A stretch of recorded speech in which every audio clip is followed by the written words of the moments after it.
The Lakers have won 4 straight. Luka Doncic is putting up numbers we ain't seen since Wilt Chamberlain. Austin Reeves is dropping 31 a game, and LeBron James ain't played a single minute this season. Yeah, we got to talk about what's going down in Los Angeles right now. The Lakers sitting at 6-2, and they're 4-0 on the road. But here's the wild part. LeBron hasn't even played yet. He's been dealing with sciatica in his right side, and the squad's been nothing short of dominant without him. We're watching something special unfold, and if you've been sleeping on this Lakers team, it's time to wake up. Today we're breaking down why this Lakers squad's turning into a real problem for the rest of the West. We'll look at Luka's historic start, how Austin Reeves turned into a straight-up star, and what it means when LeBron finally comes back. Let's get into it. Luka's putting up 41.3 points, 11.5 boards, and 8.3 assists a game. Those numbers are ridiculous. 41 a night ain't sustainable. We know that, but the fact he's doing it tells you where his game's at. He's putting on a clinic nightly. He's doing whatever it takes, attacking, seeing doubles, and still finding ways to dominate. That's superstar control. Craziest part, Luka opened with 3 straight 40-point games. You know who last did that? Wilt Chamberlain. When you're in Wilt company, you're in a different zone. He's shooting 54.5% from the field. For a guy creating nearly every shot himself, that's wild efficiency. He controls tempo, manipulates defenses, and picks teams apart. Yeah, the 3 ball's 29.2% right now, but if you're living at the rim and killing mid-range, you can live with that. History says the deep ball normalizes. What pops is the playmaking. 8.3 dimes a night, running the show. He's getting everybody involved, making the reads, and creating easy buckets for teammates. Against Miami, he stacked 29, 11, and 10. Another triple-double, and that wasn't even his best scoring night. He's at 165 total points, most by any Laker through their first 4 games, passing Kobe and Jerry West per NBA.com. Legend vibes before LeBron suited up. What makes Luka lethal is pace. Defenders can't rush him. He's slow, smooth, and surgical. Every move's calculated, gets you leaning, draw contact, spin the help, and finish like it's nothing. He goes to work, pump fake, step back, bucket. He's deep in his bag. Those step backs, the way he uses his body to carve space, that court vision to dime up cutters and shooters, he's got it all. Can Luka and LeBron fit? 2 ball dominant dudes, sure, but that's the point. LeBron don't gotta carry every night. He can pick spots, play off ball, screen, cut, post, spray passes, and let Luka cook.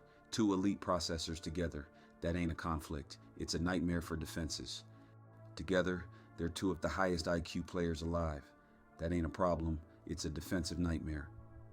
Now we got to talk about Austin Reeves. He's been flat out balling, averaging 31.1 points and 9.3 assists through 7 games. Those numbers gonna settle down, sure, but the leap is real. He's looking like a legit second option on a team built to chase a chip.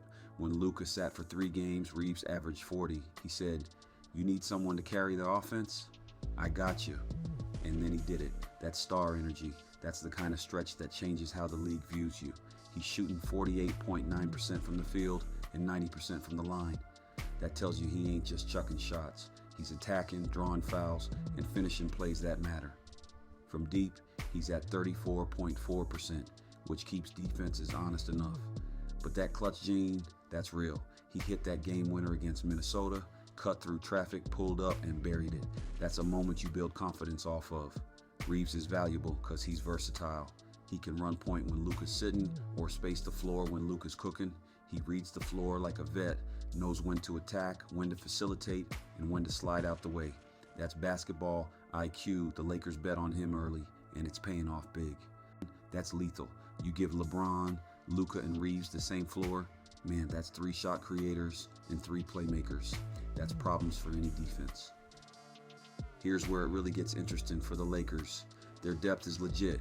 Jake LaRavia is coming off the bench, giving them 12.9 points per game, shooting 60% from the field and 50% from 3. That's instant offense whenever they need it. He had 27 against Minnesota and 25 against Miami. He's embracing his role, staying ready, and producing every night. Crossover, split the defense, LaRavia from the corner, splash. 27 points, 5 for 6 from deep. That's efficiency you can't ignore. Marcus Smart's bringing that defense and leadership every contender needs.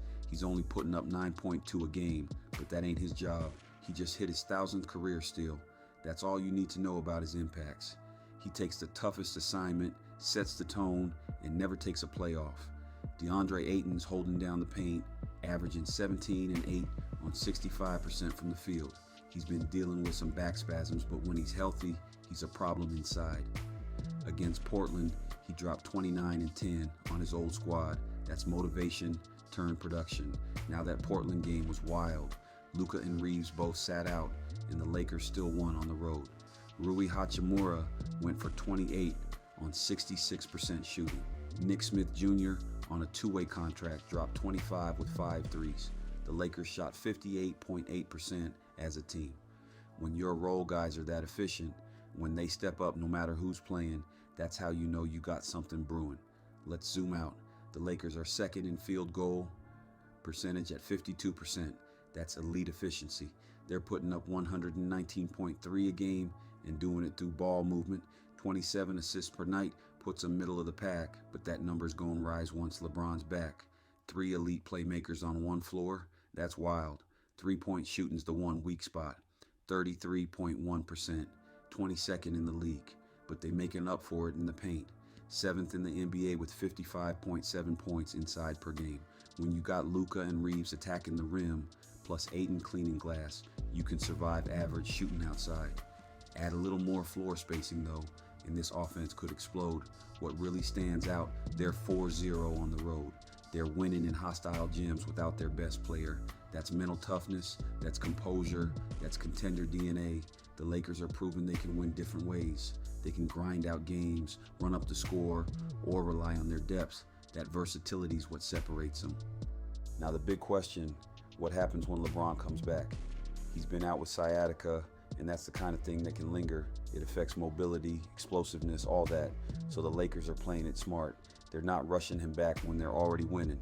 Why risk it when you're sitting 6-2? Let him heal up, because once he's right, this offense gonna be scary. Imagine trying to defend a lineup with LeBron, Luka, and Reeves all on the floor.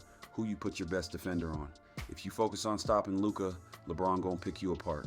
If you focus on LeBron, Luka's dropping 40 on your head. And Reeves, he's right there, waiting to cook whoever you leave open. That's 3 dudes who can score, create, and pass at a high level. The ball movement in that setup would be wild. All 3 of them see the floor like point guards.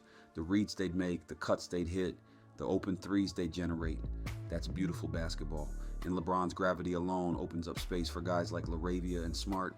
You can't double anyone without leaving a shooter. It's pick your poison.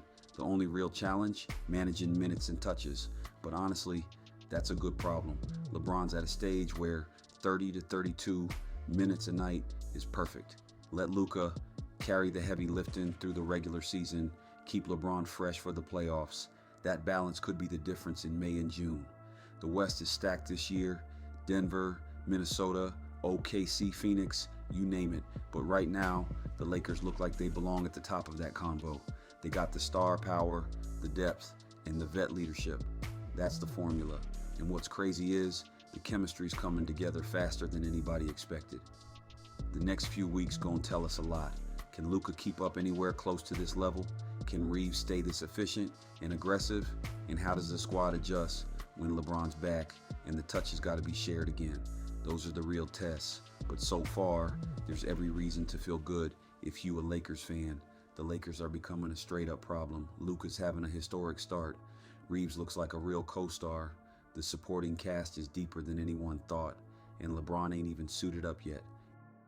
Lakers, they got a mix of vets, young killers, and straight-up hoopers who all know what it takes to win. That's not easy to find. And think about it.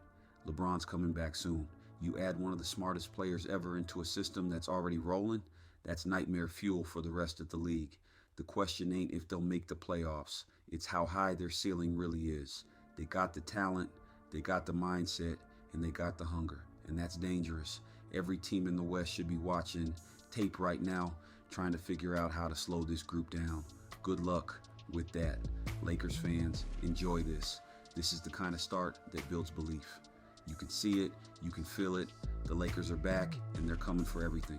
If you like this breakdown Hit that like button, subscribe, and check out one of the videos on your screen. We dropping more fire soon. Stay tapped in.